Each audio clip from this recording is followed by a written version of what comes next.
వెనజుయేలా కథ ముగిసిందా? మరి ఇప్పుడు అమెరికా ఏ దేశంపై కన్నేసింది? ఇప్పుడు ఇదే ప్రశ్నపై గ్లోబల్ పాలిటిక్స్ లో తీవ్రమైన చర్చ జరుగుతుంది. మరి నిజంగానే అమెరికా మరో దేశాన్ని కూడా తమ గుప్పెట్లోకి తెచ్చుకుంటుందా అంటే అవుననే అంటున్నారు. ఆ అవును అనేది ఎవరో కాదు, అమెరికా అధ్యక్షుడు డొనాల్డ్ ట్రంపే. ఇక దేశం కాదు, ఆయన ఏకంగా ఒక లిస్టే చెప్పారు. మరి నిజంగానే ట్రంప్ ఆ దేశాలపై దాడులు చేయబోతున్నారా? ట్రంప్ ఇమ్మీడియట్ గా ఏ దేశంపై దాడి చేసే అవకాశం ఉంది?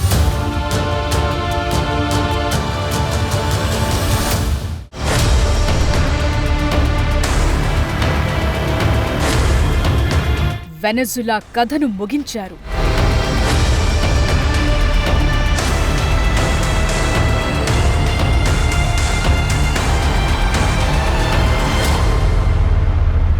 నికోలస్ మదురోను తీసుకొచ్చి నిర్బంధించారు.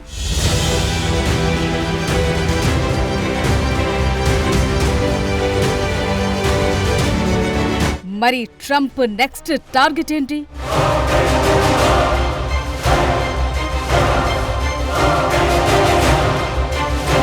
ఏ దేశంపై ట్రంప్ ఫోకస్ చేయబోతున్నారు?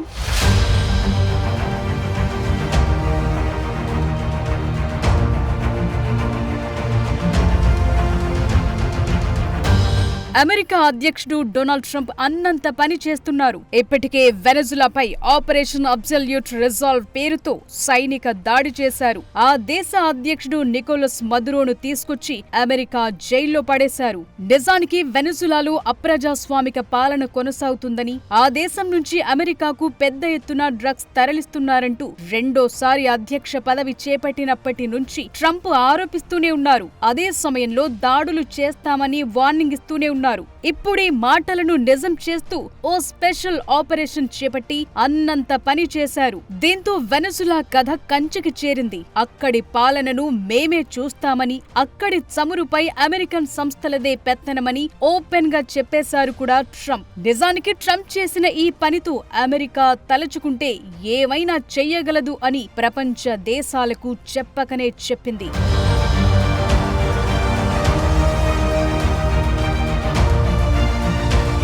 ఇక్కడి వరకు బాగానే ఉంది. కానీ ట్రంప్ వెనజులాలో ఆపరేషన్ సక్సెస్ తర్వాత మరో స్టేట్మెంట్ ఇచ్చారు. ఇప్పుడు ఇదే కాస్త కలవరపెడుతోంది. ఎందుకంటే పద్ధతి మార్చుకోకపోతే వెనజులా లాంటి పరిస్థితిని ఎదుర్కోవాల్సి వస్తుందంటూ లాటిన్ అమెరికాలోని ప్రత్యర్థి దేశాలకు వార్నింగ్ ఇచ్చాడు ట్రంప్. సో ట్రంప్ నెక్స్ట్ ఏ దేశంపై టార్గెట్ చేస్తారనేది ఇప్పుడు ఉత్కంఠ రేపుతోంది.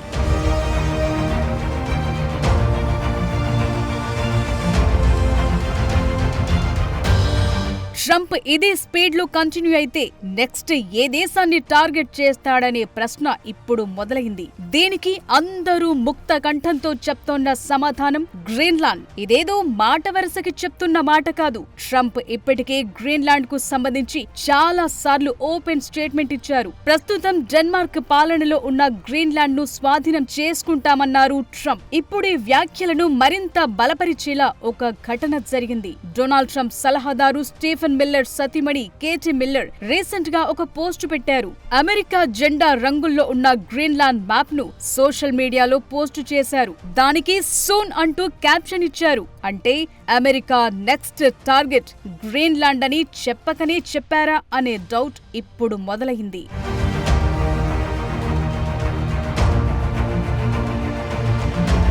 మరి ట్రంప్ కు గ్రీన్లాండ్ పై ఎందుకంత ఇంట్రెస్ట్ అంటే దీనికి చాలా కారణాలున్నాయి. చమురు, ఖనిజాలు ఏ దేశంలో ఉంటే ఆ దేశంపై ఎక్కడా లేని ప్రేమ పుట్టుకొస్తుంది అమెరికాకు. ఇది చరిత్ర చెప్తోన్న నగ్న సత్యం. వెనజులాలో ప్రజాస్వామ్యం, అక్కడి అధ్యక్షుడు నికోలస్ మదురో దుర్మార్గాలపై అంత ఫోకస్ చేయటానికి కారణం అక్కడ ఉన్న చమురు నిక్షేపాలే అనేది ఓపెన్ సీక్రెట్. ఇప్పుడు గ్రీన్లాండ్ విషయంలో కూడా ఇదే పాలసీ ఉన్నట్టు కనిపిస్తోంది. గ్రీన్లాండ్ అనేది ఓ మంచు ప్రాంతం. ప్రస్తుతం డెన్మార్క్ ఆధీనంలో ఉంది ఈ ప్రాంతం. అయితే ఇక్కడి మంచు కింద ఊహించని స్థాయిలో సహజ వనరులున్నాయి. స్మార్ట్ ఫోన్లు, ఎలక్ట్రిక్ కార్లు, ఆయుధాల తయారీకి అవసరమైన రేర్ ఎర్త్ మెటల్స్ గ్రీన్లాండ్ లో పుష్కలం. ప్రస్తుతం ఇలాంటి రేర్ ఎర్త్ మెటల్స్ పై చైనాది పెత్తనం. ఆ పెత్తనానికి తలొగ్గి చైనా విషయంలో కాంప్రమైజ్ అవుతూ వస్తోంది అమెరికా. అలా కాంప్రమైజ్ కాకుండా ఉండాలన్నా, చైనా ఆధిపత్యాన్ని అడ్డుకోవాలన్నా గ్రీన్లాండ్ అమెరికా కంట్రోల్లో ఉండాలి.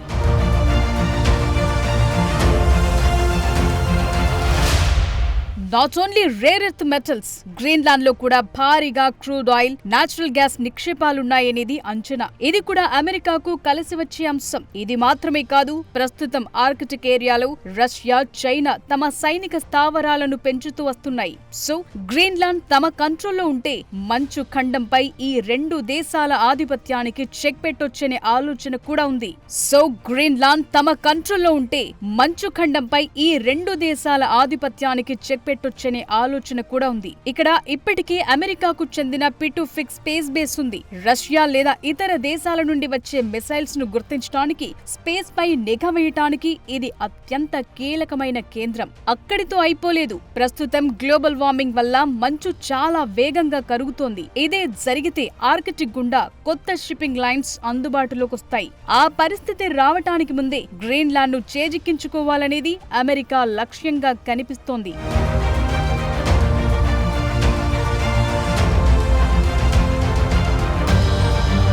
గ్రీన్లాండ్ ను అమెరికా చేజిక్కించుకుంటే ఎన్ని ప్రయోజనాలతో పాటు ట్రంప్ కు మరో లాభం కూడా ఉంది. అమెరికా చరిత్రలో తనకంటూ ఓ ప్రత్యేకత ఉండాలనేది ఓ కోరిక. పేరు ప్రఖ్యాతలంటే ట్రంప్ కు ఎంత పిచ్చో ఇప్పటికే నోబెల్ పీస్ డీల్ విషయంలో చూశాం. 1867లో అమెరికా రష్యా నుంచి అలస్కాను కొనుగోలు చేసింది. తాను కూడా గ్రీన్లాండ్ ను కొనుగోలు చేసి అమెరికా భూభాగాన్ని విస్తరించిన గొప్ప అధ్యక్షుడిగా మిగిలిపోవాలనేది ట్రంప్ ఆలోచనగా కనిపిస్తోంది. మరి ఇది అంత సులువ అంటే కానే కాదని చెప్పాలి. ఎందుకంటే డెన్మార్క్, గ్రీన్లాండ్ ప్రభుత్వాలు ట్రంప్ కు ఎప్పటికప్పుడు కౌంటర్ వేస్తూనే ఉన్నాయి. గ్రీన్లాండ్ నాట్ ఫర్ సేల్ అంటూ ఖరాఖండిగా చెప్తూ వస్తున్నాయి. వెనజులా ఇష్యూ తరువాత గ్రీన్లాండ్ పై కూడా అలాంటి ఆపరేషన్ చేపట్టే అవకాశం లేకపోలేదనే చర్చ అయితే జరుగుతోంది. కానీ ఈ విషయంలో ట్రంప్ సైన్యాన్ని వాడకుండా టారిఫ్లను వాడే అవకాశం ఉందనే చర్చ జరుగుతోంది. ట్రంప్ అధికారంలోకి వచ్చిన తర్వాత తన ఫేవరెట్ ఆయుధంగా టారిఫ్ ను మార్చుకున్నారు. ఇప్పుడు ఈ ఆయుధాన్ని డెన్మార్క్ పై ఉపయోగించే అవకాశం ఉంది. డెన్మార్క్ నుంచి అమెరికాకు వచ్చే ఫార్మాస్యూటికల్స్, యంత్రాలు, ఆహార ఉత్పత్తులపై భారీగా టారిఫ్లు పెంచి ఒత్తిడి పెంచే అవకాశం ఉంది. గ్రీన్లాండ్ ఇవ్వకపోతే మిమ్మల్ని నాశనం చేస్తామని చెప్పకనే చెప్పే అవకాశం లేకపోలేదు. డెన్మార్క్ పై సైనిక ఆపరేషన్ నిర్వహించే ఛాన్స్ లేదు. ఎందుకంటే డెన్మార్క్ అనేది నాటోలో సభ్యదేశం. నాటో సభ్యదేశం కావటంతో అమెరికా అక్కడ మిలిటరీ బేస్లను ఏర్పాటు చేసి రక్షణ ఇస్తున్నట్టు కలరింగ్ ఇస్తోంది. ఇప్పుడు తాము ఇస్తోన్న రక్షణకు ఎక్కువ చెల్లించాలని డిమాండ్ చేసే అవకాశం లేకపోలేదు. అమెరికా మరో పని చేసే అవకాశం కూడా లేకపోలేదు. డెన్మార్క్ను విడిపోయి అమెరికాలో కలిసిపోవాలనే ప్రజల అభిప్రాయాన్ని మార్చే పని కూడా ఇప్పటికే చాలా రోజుల ముందు నుంచే జరుగుతోందనే ప్రచారం ఉంది. మరి ఈ విషయంలో ట్రంప్ ఏం చేస్తారో చూడాల్సి ఉంది.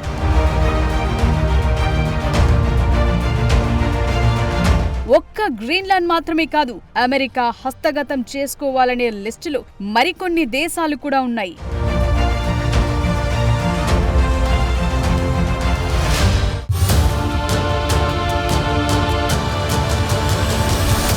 గ్రీన్లాండ్ ఎందుకు ముఖ్యమో, అమెరికాకు ఎంత అవసరమో చెప్పుకున్నాం కదా. ఇప్పుడు మిగతా దేశాలను చూద్దాం. అమెరికా చుట్టుపక్కలే ఉంటూ ఆ దేశాన్ని చికాకు పెడుతున్న దేశాలు ఇంకొన్ని ఉన్నాయి. మేమే ఎన్నో దేశాల్లో చిచ్చు పెడతాం, అలాంటిది మా దేశంలో మీరు ఇలా రెచ్చిపోతే ఎలా అనేది డొనాల్డ్ ట్రంప్ ఆలోచన. అందుకే ఆయన ఇప్పుడు ఓ లిస్టును రెడీ చేసుకున్నారు. అయితే మేక్ అమెరికా గ్రేట్ అగైన్లో భాగంగానే ఇదంతా చేస్తున్నారా? ఇందుకోసం అమెరికా విదేశాంగ విధానంలో ఓ కొత్త సిద్ధాంతాన్ని ట్రంప్ రూపొందించారా?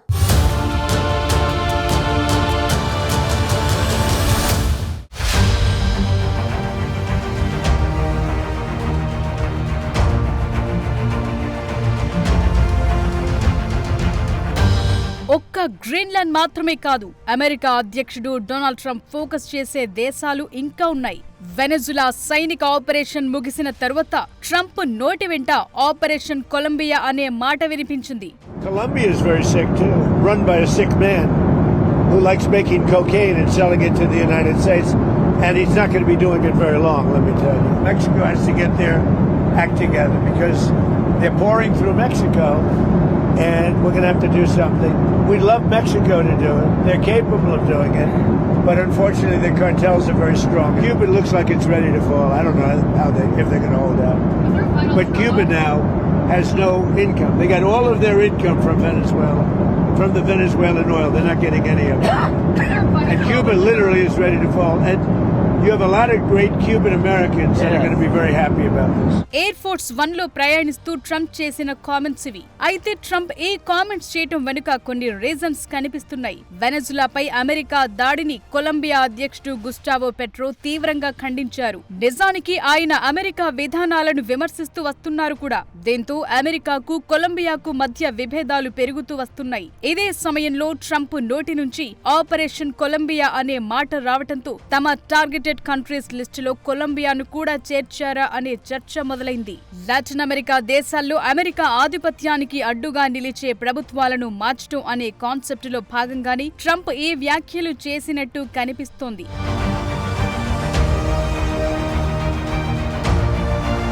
కొలంబియా మాత్రమే కాదు, ట్రంప్ నోటి నుంచి వచ్చిన మరో 2 దేశాల పేర్లు మెక్సికో, క్యూబా. మెక్సికోలోని డ్రగ్ కార్టెల్స్ ను ఇంటర్నేషనల్ టెర్రరిస్ట్ ఆర్గనైజేషన్స్ తో పోలుస్తున్నారు ట్రంప్. ఇక క్యూబాలో ప్రస్తుతం ఉన్న ప్రభుత్వం, వెనజులాలో నిన్న మొన్నటి వరకు మదురో ప్రభుత్వానికి చాలా మద్దతు ప్రకటించింది. సో ట్రంప్ ఈ 2 దేశాలను శత్రు దేశాలుగానే భావిస్తున్నారు. అంతేకాదు, Maduro internal security team, Cuba intelligence team కనుసన్నల్లోనే ఉంటుందనే సమాచారం ఉంది.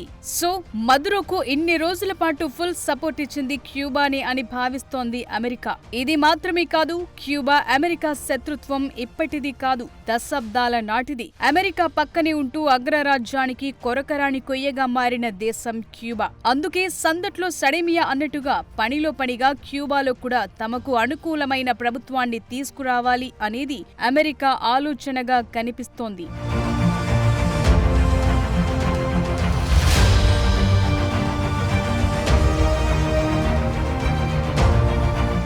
మరి కొలంబియా, క్యూబాలను తమ చెప్పు చేతుల్లోకి తీసుకోవటం అమెరికాకు అంత సులువా అంటే అవుననే సమాధానం వినిపిస్తోంది. ప్రస్తుతం అమెరికా వద్ద ఉన్న సైనిక శక్తి, సాంకేతికత ముందు ఈ 2 చిన్న దేశాలు ఏ మాత్రం నిలబడవు. దీనికి తోడు అమెరికా ఇంటెలిజెన్స్ ఏజెన్సీలు, CIA చేసే కోవర్ట్ ఆపరేషన్లు మరింత అదనం. ఇక ఇజ్రాయెల్, మొసాద్ ఇచ్చే సహకారం అమెరికాకు మరింత శక్తినిస్తోంది.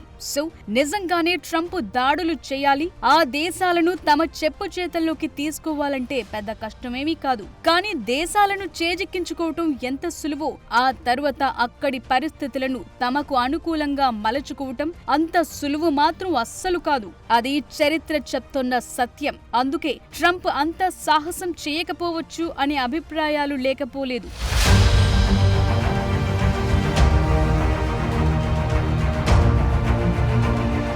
ట్రంప్ టార్గెట్ ఈ చిన్న దేశాలు మాత్రమే కాదు, ఇరాన్ అని కూడా తెలుస్తోంది. అమెరికా అన్స్టాపబుల్ గా ఉండాలన్నా, మధ్యప్రాచ్యంలో తన ప్రభావాన్ని పెంచుకోవాలన్నా ఇరాన్ ను తమ కంట్రోల్లోకి తెచ్చుకోవటం చాలా అవసరమనే ఆలోచనలో ఉన్నారు ట్రంప్. 2025 జూన్లో ఇరాన్ అణు కేంద్రాలపై అమెరికా దాడులు చేసింది. ప్రస్తుతం ఆ దేశంలో ఆందోళనలు తీవ్ర ఉద్రిక్తంగా ఉన్నాయి. ఆ దేశ సుప్రీం లీడర్ అయతుల్లా ఖమేనీపై ప్రజలు పోరాడుతున్నారు. ఇలాంటి సమయంలో ఇరాన్ ప్రభుత్వం నిరసనకారులపై కఠినంగా వ్యవహరిస్తే తాము మళ్లీ దాడులకు సిద్ధమంటూ ట్రంప్ వార్నింగ్ ఇచ్చారు. ఇరాన్లో కూడా మదురో తరహాలో ప్రభుత్వ మార్పు కోసం అమెరికా సైనిక ఆపరేషన్ నిర్వహించే అవకాశం లేకపోలేదనే చర్చ ఉంది.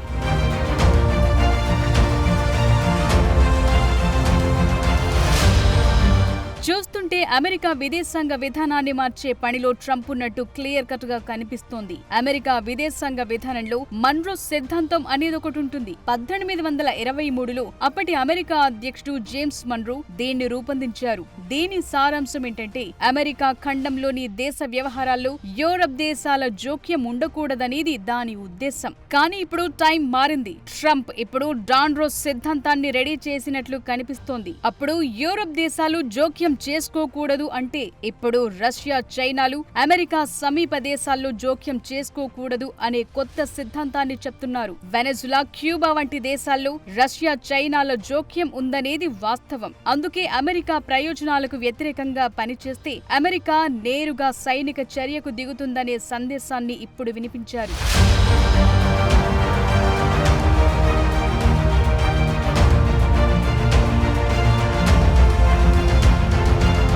నిజానికి నిజానికి ఇప్పుడు అమెరికా జోక్యం లేని దేశం లేదు. మిత్రుడనుకుంటే సైనిక స్థావరాలు ఏర్పాటు చేయటం, శత్రువనుకుంటే ఆంక్షల పేరుతో దారిలోకి తెచ్చుకోవటం, అదీ కుదరదంటే ఇలా సైనిక ఆపరేషన్లు చేపట్టడం కామన్ గా మారింది. నిజానికి అమెరికా ఒకప్పుడు తన ఆత్మరక్షణ కోసం తీసుకొచ్చిన సిద్ధాంతం ఇది. కానీ ఇప్పుడు ట్రంప్ మాత్రం ఇతర దేశాలపై తన ఆధిపత్యాన్ని చెలాయించడానికి, ఆక్రమణలను సమర్థించుకోవటానికి వాడుకుంటున్నారనే చర్చ జరుగుతోంది.